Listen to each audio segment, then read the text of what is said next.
আসসালামু আলাইকুম ওরহমতুল্লাহ নাহমাদুহু ওয়া নুসাল্লি আলা রাসূলিহিল কারীম আম্মা বা'দ আউযু বিল্লাহি মিনাশ শাইতানির রাজীম বিসমিল্লাহির রহমানির রহিম। প্রিয় দর্শক, সূরা ইখলাস কোন সময় 3 বার 5 বার বা 10 বার পড়লে সাথে সাথে ফল পাওয়া যায় এবং মনের সব আশা পূরণ হয়ে যায়, এ বিষয় নিয়ে বিস্তারিত কিছু আলোচনা করব। আপনারা ভিডিওটি না টেনে শুরু থেকে শেষ পর্যন্ত দেখুন। দর্শক, খুবই গুরুত্বপূর্ণ এবং কার্যকরী আমল এটি। প্রিয় দর্শক, সূরা ইখলাস খুব ছোট, এই কারণে আমাদের মধ্যে অনেক মানুষেরই মুখস্থ আছে। যারা কোরআন শরীফ পড়তে জানে তাদেরও, এবং যারা কোরআন শরীফ পড়তে জানে না তাদের মধ্যেও অনেক মানুষের মুখস্থ আছে। কিভাবে? যে অনেক ইমাম সাহেবেরাই রয়েছেন যারা সূরা ইখলাস ছোট কিন্তু অনেক ফজিলতপূর্ণ হওয়ার কারণে তারা প্রায় সময় নামাজের মধ্যে সূরা ইখলাস পাঠ করে থাকে, আর সূরাটি খুব ছোট হওয়ার কারণে মানুষের মুখস্থ হয়ে যায়। আর যারা মা বোনেরা রয়েছেন তারা সূরাটি খুব ছোট হওয়ার কারণে মানুষের কাছ থেকে শুনে শুনে এটা মুখস্থ করে ফেলেছেন এবং আর ভুলেননি এই সূরাটি। তারপরেও যাদের মুখস্থ নেই তাদেরকে আমি আজকের এই আমলটি বলে দেওয়ার পরে মুখস্থ করানোর চেষ্টা করব। আগে আমি আমলটি কিভাবে করবেন, কোন নিয়মে পড়তে হয় এবং সূরা ইখলাসের কিছু গুরুত্বপূর্ণ ফজিলত আমি আপনাদেরকে প্রথমে বলবো এবং আমলটির কথা বলবো। তারপরে আমি সূরা ইখলাস যাদের মুখস্থ নেই তাদেরকে মুখস্থ করানোর চেষ্টা করব। সূরা ইখলাসের ফজিলত বর্ণনা করতে গিয়ে সূরা ইখলাসকে কোরআনের তৃতীয়াংশ বলা হয়েছে। তাহলে একবার শুনুন এই সূরা ইখলাসের কত গুরুত্বপূর্ণ ফজিলত রয়েছে। একবার এক সাহাবী এই সূরাটি প্রতি 2 রাকাত নামাজের মধ্যে একবার পড়তেন। মানে যখনই 2 রাকাত নামাজ পড়তেন, 2 রাকাত নামাজের মধ্যে একবার সূরা ইখলাস পড়তেনই একজন সাহাবী।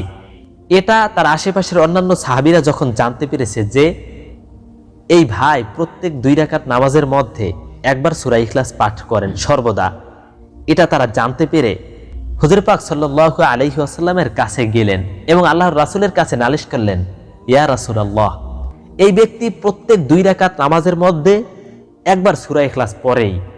তো আল্লাহর রাসূল সাল্লাল্লাহু আলাইহি ওয়াসাল্লাম সেই ব্যক্তিকে জিজ্ঞাসা করলেন, কি এই কথা কি সত্য যে তুমি প্রত্যেক 2 রাকাত নামাজের মধ্যে একবার সূরা ইখলাস পড়ো? সেই সাহাবী বললেন, ইয়া রাসূলুল্লাহ, জি হ্যাঁ, আমি প্রত্যেক 2 রাকাত নামাজের মধ্যে একবার সূরা ইখলাস পাঠ করি। তখন আল্লাহর রাসূল সাল্লাল্লাহু আলাইহি ওয়াসাল্লাম জিজ্ঞাসা করলেন, কেন? তখন সেই সাহাবী উত্তর দিলেন, ইয়া রাসূলুল্লাহ, আমার এটা খুব ভালো লাগে। সূরা ইখলাস অনেক ফজিলতপূর্ণ এবং এই সূরা ইখলাস আমার পড়তে খুব বেশি ভালো লাগে, এই কারণে আমি পড়ি। তখন আল্লাহর রাসূল আর তাকে নিষেধ করেননি এবং সেই সাহাবী এই সূরাটি পড়ার কারণে এবং এই সূরাটির প্রতি ভালোবাসা রাখার কারণে জান্নাত নসিব হবে। আল্লাহর রাসূলের হাদিস অনুযায়ী এই কথা প্রমাণিত হয়েছে। দর্শক, তো সূরা ইখলাস এটি মক্কায় অবতীর্ণ। সূরাটি কোরআন শরীফের 112 নম্বর সূরা, আয়াত সংখ্যা হলো 4 আর শব্দ সংখ্যা 15টি এবং অক্ষর হলো 47টি। এই সূরাতে আল্লাহ তাআলার অস্তিত্ব ও সত্তার সবচেয়ে সুন্দর ব্যাখ্যা রয়েছে, যার কারণেই এই সূরাটি খুব বেশি ফজিলতপূর্ণ। আর এই সূরাটি নাজিল হয়েছে এক সময় কাফেরেরা, ইহুদি খ্রিস্টানেরা মুসলমানদেরকে প্রশ্ন করলো, তোমাদের রবের পরিচয় কি? তোমাদের আল্লাহর কি পরিচয়? সে কিসের তৈরি? সোনা রূপা নাকি মাটির তৈরি? সে কিসের তৈরি? এই প্রশ্ন যখন ইহুদি খ্রিস্টানেরা মুসলমানদেরকে করলো, তখন তার জবাবে এই সূরা ইখলাসটি নাজিল হয়েছে। দর্শক, আমি আবারও বলছি, এই সূরাটির মধ্যে আল্লাহ তাআলার অস্তিত্ব এবং সত্তার সবচেয়ে সুন্দর ব্যাখ্যা রয়েছে। হাদিস শরীফে এসেছে, জনৈক ব্যক্তি আল্লাহর রাসূল সাল্লাল্লাহু আলাইহি ওয়াসাল্লামের কাছে গিয়ে জিজ্ঞাসা করলেন যে আমি সূরা ইখলাসকে ভালোবাসি। তখন আল্লাহর রাসূল সাল্লাল্লাহু আলাইহি ওয়াসাল্লাম বললেন, এই সূরাকে ভালোবাসার কারণে তুমি জান্নাতে যেতে পারবে। সুবহানাল্লাহ।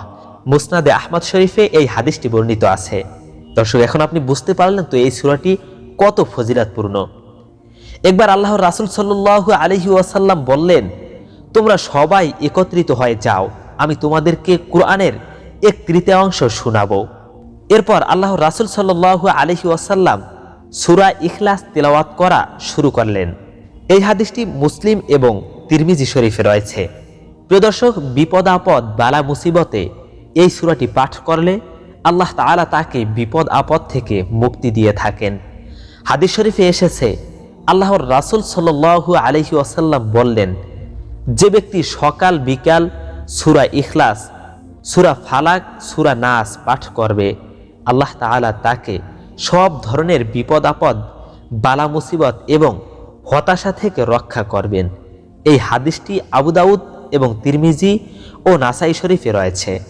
দর্শক, আপনাদেরকে আরেকটি সুন্দর হাদিস শোনাই, তা হলো রাসূলুল্লাহ সাল্লাল্লাহু আলাইহি ওয়াসাল্লাম প্রত্যেক দিন ঘুমানোর আগে সূরা ইখলাস এবং সূরা ফালাক ও সূরা নাস পাঠ করতেন। এরপরে তার দু হাতে ফু দিয়ে পুরো শরীর এবং মাথা মাসেহ করতেন, তারপরে ঘুমিয়ে পড়তেন। এই হাদিসটি বুখারী, আবু দাউদ ও তিরমিজি শরীফে রয়েছে। দর্শক, এই পর্যন্ত আপনি সূরা ইখলাসের অনেক ফজিলত শুনেছেন। এখন আমি বলে দিব সূরা ইখলাস কখন কতবার পাঠ করলে সাথে সাথে মনের সব আশা পূরণ হবে এবং সব ধরনের বিপদ আপদ থেকে বেঁচে থাকতে পারবেন। এখনই আমি সূরা ইখলাসের এই আমলটি সম্পর্কে আলোচনা করব। দর্শক, তো এই সূরার আমলটি করার সময় হলো শুক্রবার দিন আসরের নামাজের পর থেকে মাগরিবের নামাজের আগ পর্যন্ত মাঝের সময়ে আপনি এই সূরাটি 3 বার বা 5 বার বা 10 বার পাঠ করবেন। পাঠ করার সময় আপনার সেই চাওয়া পাওয়াগুলো আপনার স্মরণে রাখবেন। মানে এই সূরাটির আমল আপনি কেন করতেছেন, কোন আশা নিয়ে, কোন উদ্দেশ্য নিয়ে এই সূরাটির আমল করতেছেন, সেই উদ্দেশ্য আপনি আপনার মাথায় রাখবেন, স্মরণে রাখবেন। তারপর আপনি এই আমলটি করবেন। ধরুন আপনি কোনো শত্রুতামি থেকে রক্ষা পেতে চান, তাহলে সেই উদ্দেশ্যটা আপনার স্মরণে নিয়ে তারপরে সূরা ইখলাস 3 বার বা 5 বার বা 10 বার শুক্রবার দিন আসরের নামাজের পরে মাগরিবের নামাজের আগ পর্যন্ত সময়ের মধ্যে এই আমলটি করবেন। তাহলে ইনশাআল্লাহ আপনি অবশ্যই ফলাফল পাবেন। আপনি সেই শত্রুতামি থেকে রক্ষা পাবেন। আর যদি আপনি কোনো বালা মুসিবত কিংবা কোনো দুঃখ কষ্ট দূর করার জন্য এই আমলটি করতে চান, তাহলে সেই বালা মুসিবতকে স্মরণ করে বা সেই দুঃখ কষ্টকে স্মরণ করে আপনি শুক্রবার দিন আসরের পর থেকে মাগরিবের নামাজের আগ পর্যন্ত সময়ের মধ্যে এই আমলটি করবেন। হ্যাঁ, এখন একটা কথা হলো, যদি আপনার শুক্রবারে এই আমলটি করতে মনে না থাকে তাহলে কখন করবেন? তাহলে সেই আমলটি করবেন বৃহস্পতিবার দিন আসরের পর থেকে মাগরিবের নামাজের আগ পর্যন্ত সময়ের মধ্যে। আর যদি আপনার সেই দিনও মনে না থাকে, অর্থাৎ বৃহস্পতিবারও যদি আপনার মনে না থাকে, তাহলে আপনি এই আমলটি কখন করবেন? তাহলে এই আমলটি করার সময় হলো আপনি পুরো সপ্তাহের মধ্যে যখনই আপনার স্মরণে আসুক আপনি 2 রাকাত নামাজ পড়বেন। মানে এর আগে আপনি ভালো একটি মুহূর্ত বেছে নেবেন, ভালো একটি সময় বেছে নেবেন, তারপরে 2 রাকাত নামাজ আদায় করবেন। করার পরে আপনি ভালোভাবে মনোযোগ দিয়ে 3 বার 5 বার অথবা 10 বার এই আমলটি করবেন কোনো একটি উদ্দেশ্য মাথায় নিয়ে। মানে যেই ইচ্ছা পূরণের জন্য, যেই আশা পূরণের জন্য আপনি এই আমলটি করতেছেন, সেই উদ্দেশ্য বা সেই আশা আকাঙ্ক্ষাকে আপনার স্মরণে নিয়ে এই আমলটি আপনি করবেন, তাহলেই হয়ে যাবে। দর্শক, এইভাবে আপনি যদি ছেলে সন্তানকে ভালোভাবে চলার জন্য বা স্বামী স্ত্রীর মধ্যে বেশি বেশি সম্পর্ক ভালোবাসা হওয়ার জন্য এই আমলটি আপনি করতে পারেন। দর্শক, এখন যাদের সূরা ইখলাস সহি শুদ্ধভাবে মুখস্থ নেই, আমি তাদেরকে সহি শুদ্ধভাবে শেখানোর চেষ্টা করব। আপনারা আমার সাথে সাথে বলার চেষ্টা করুন, কুল হুয়াল্লাহু আহাদ আল্লাহুস সামাদ লাম ইয়ালিদ ওয়ালাম ইউলাদ ওয়ালাম ইয়াকুল লাহু কুফুয়ান আহাদ। দর্শক, আমি আবারও বলছি, কুল হুয়াল্লাহু আহাদ আল্লাহুস সামাদ লাম ইয়ালিদ ওয়ালাম ইউলাদ ওয়ালাম ইয়াকুল লাহু কুফুয়ান আহাদ। আপনারা এই সূরাটি আমার সাথে সাথে আরো কয়েকবার বলার চেষ্টা করুন। আমি আশা করি আপনারা এখনই মুখস্থ করে নিতে পারবেন এবং আমলটি করার সময় খুব বেশি মনোযোগ দিয়ে এই আমলটি করবেন, ভালোভাবে করার চেষ্টা করবেন। আমি আশা করি আপনি অবশ্যই এর ফলাফল পাবেন, ভালো ফলাফল পাবেন এবং আপনার সেই ইচ্ছা, সেই আকাঙ্ক্ষা অবশ্যই পূরণ হবে, এতে কোনো সন্দেহ নেই। কারণ কুরআনের আমল, কুরআনের দোয়া কখনো কার্যকর হবে না এমনটা হতে পারে না। আপনি যদি নিয়ম অনুযায়ী ভালোভাবে আমলটি করেন তাহলে অবশ্যই এই আমলের ফল পাবেন। হ্যাঁ, যদি আপনি নিয়ম কানুনটি ভালোভাবে মনোযোগ দিয়ে না শুনে থাকেন তাহলে আমি অনুরোধ করছি ভিডিওটি আরও একবার দেখুন এবং নিয়ম কানুনটি ভালোভাবে শুনুন, তারপরে এই আমলটি করুন।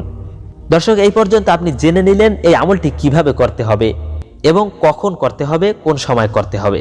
দর্শক, সূরা ইখলাস সম্পর্কে সর্বশেষ একটি হাদিস শুনিয়ে আমি ভিডিওটি শেষ করব। হাদিসটি খুবই সুন্দর। হযরত জাবির ইবনে আব্দুল্লাহ রাদিয়াল্লাহু তাআলা আনহু হতে বর্ণিত, রাসূলুল্লাহ সাল্লাল্লাহু আলাইহি ওয়াসাল্লাম ইরশাদ করেছেন, যে ব্যক্তি 3টি কাজ ঈমানের সাথে করতে পারবে সে জান্নাতের যে কোনো দরজা দিয়ে প্রবেশ করতে পারবে। সুবহানাল্লাহ। প্রথম কাজটি হলো যে ব্যক্তি হত্যাকারীকে ক্ষমা করে দিবে। আর 2 নম্বর কাজটি হলো যে ব্যক্তি গোপন ঋণ পরিশোধ করবে। আর 3 নম্বর কাজটি হলো যে ব্যক্তি প্রত্যেক ফরজ নামাজের পরে 10 বার সূরা ইখলাস পাঠ করবে সে ব্যক্তি জান্নাতের যে দরজা দিয়ে প্রবেশ করতে চাইবে সে দরজা দিয়েই প্রবেশ করতে পারবে। দর্শক, তাহলে এই পুরো ভিডিওটিতে আপনি শুনতে পারলেন যে সূরা ইখলাসের কত বেশি ফজিলত এবং কেন সূরা ইখলাসকে কোরআন শরীফের 1/3 হিসাবে বলা হয়েছে। দর্শক, এই ছিল আজকের ভিডিওটি। যদি